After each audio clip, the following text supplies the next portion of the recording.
Leaked plans for a European war, Part 2. NATO leaders clarify remarks. A German military document was leaked in mid-January 2024 to the German press. The document was named Alliance Defense 2024 and outlined, in a very dramatic way, that a NATO war with Russia was possible in the first half of 2025, with escalatory path to war starting in February 2024.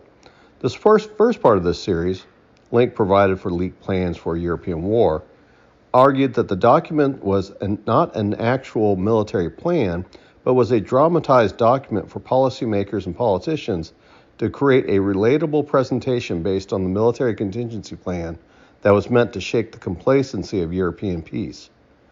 The document was not created for public consumption, but was leaked to the public, and later this week, NATO leaders are clarifying what was asserted in the leaked document.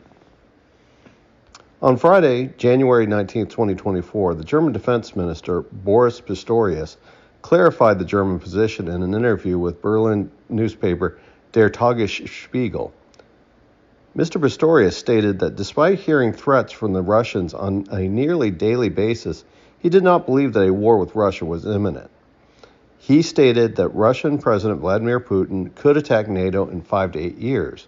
Pistorius' position seems to be aligned with the assessment of the German Council on Foreign Relations that asserts that a war between NATO and Russia could start within 10 years, and NATO needs to be prepared before the Russians to meet the Russian threat. This is a very different message than the scenario that was presented in Alliance Defense 2024, that a war was possible in early 2025.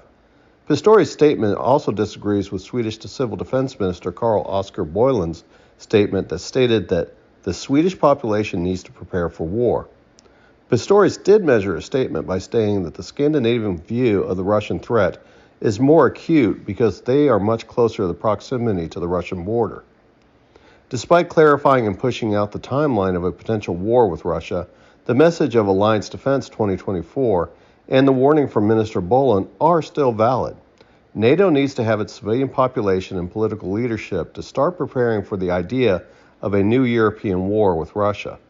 This position is also echoed by NATO by its Military Committee of National Chiefs chair, Dutch Admiral Rob Bauer, who stated that NATO needs to, quote, war-fighting transformation, end quote, that will require public and private cooperation to get NATO ready for the Russian threat. It is clear that European political and NATO leaders, including members in waiting Sweden, through the leaked document and the public relation blitz to clarify the position of the leaked document, are openly preparing the public for new defense spending and a military buildup are necessary as the period of reduced defense budgets after the end of the Cold War are over. There is not a lot of self-reflection of how the state of NATO and the sudden calls for increased military budgets arrived at this point.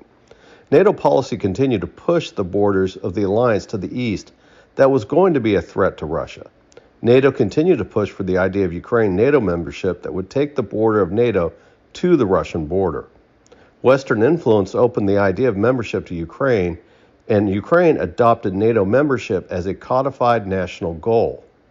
NATO political leaders largely scoffed at then President Trump when he called for NATO members to meet and exceed their agreed-upon defense spending to GDP of 2%, which was not being met by but was only being met by a handful of nations in NATO.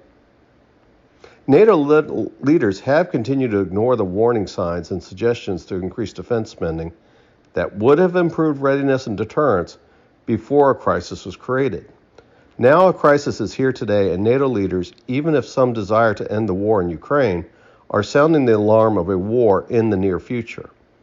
The reckless policies of the past have led to this point, when priorities should have been less on the policy of eastward expansion into Ukraine, but on addressing Ukraine's real security needs that were outlined in the Budapest Memorandum or the Russian invasion of 2014. Now preparing for a war is probably a prudent step for the West, even if just for deterrence, because of the conditions the leaders of the West and Russia have recklessly created, but we are really at need is a policy that is based on long-term European security and stability.